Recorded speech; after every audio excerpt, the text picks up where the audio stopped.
Iñe tranquilizame acá, pero de ir a 6 purujina la caío que nunca caño ken.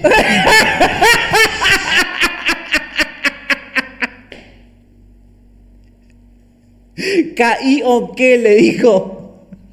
No, Cayo Ken.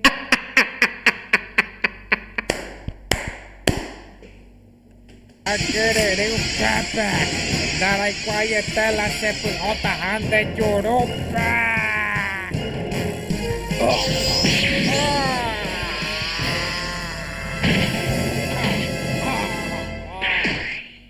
Bae. Qué loco.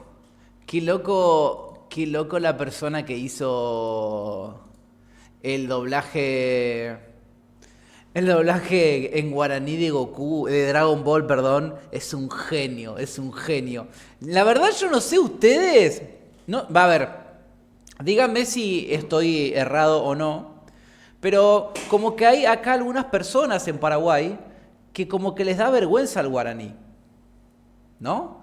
Como que a mí me encanta el idioma. A mí me parece un idioma increíble, que está buenísimo, el guaraní. Realmente no se lo digo de chupamedias, ni chupaculo, ni nada. El guaraní para mí es hermoso, me hace reír demasiado. Pero puede ser que acá en Paraguay hay muchas personas que como que les avergüenza un poco el idioma. O no nos llevan ahí a todos lados bien orgullosos.